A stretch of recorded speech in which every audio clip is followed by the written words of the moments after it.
welcome back. My name is Diana. This is my channel Bookish Di, and today I'm excited to announce that I'm co-hosting a readathon. So this is the No New Release-a-thon. This is the brainchild of my friend Kelsey over at the Fancy Hat Lady Reads, and the genesis behind it was she was feeling really burnt out, focusing on newer releases for the Hugo, so reading the short list, making sure to prioritize new releases so she knew what she could nominate for the upcoming year, and she just wanted to read some of the backlist books that she had on her shelves, books that she kept meaning to get around to but never actually read. And when she was explaining the concept to me, it really resonated to me as someone who has a lot of backlist books on her shelves and keeps meaning to read them and keeps not reading them. So when she asked me to co-host, I was really excited and I said yes.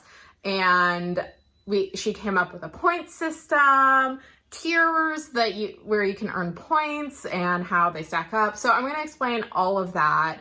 But the basic premise of this readathon is read books that were published before 2020. So anything published 2019 or before, we encourage rereads. You can read sequels. It's a pretty loose, they're pretty loose rules. It's just that up to 2019 is kind of the hard stop. Other than that, it's just for fun.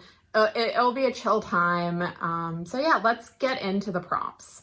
So starting at the 1 point prompts, the first one and each tier for the prompt or for the numbers is, era when the book was written. So for 1 point, it is a book published in the 2010s. So this could be something like, Grace of Kings by Ken Liu. It could be, I'm looking at my books to eye stuff. It could be The Fifth Season by N.K. Jemisin. So any book that is published between 2010 and 2019 earns you 1 point. The 2 point prompt for year is a book published in the 2000s. So the first Hunger Game, your Twilights, some Tamara Pierce, anything, like I said, anything published between 2000 and 2009. 3 point, the year prompt is a book published in the 20th century. So anything in the 1900s. So you have your James Baldwins, you have other Tamara Pierce books, some Kate Elliott, Robin Hobb, Michelle West, a lot of those chunky fantasy books. Let's see, I actually do have one.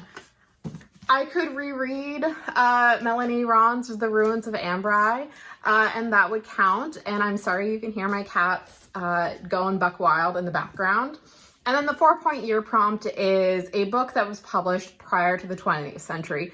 So have you been always meaning to read Jane Austen? Do you have some Brontes on your shelf? George Eliot? Again, things that I keep meaning to read. All of those would count for 4 points.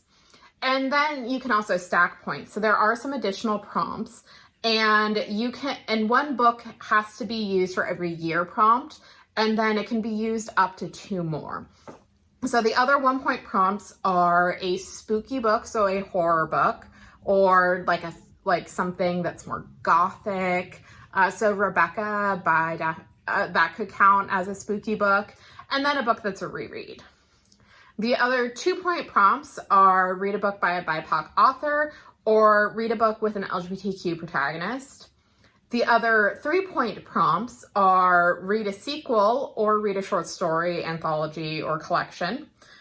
And then the other 4 point prompt is read a book that's over 500 pages or read a book that was published the year you were born.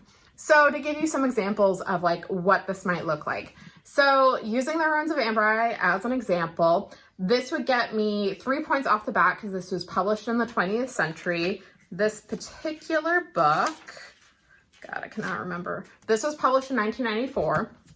So I get 3 points.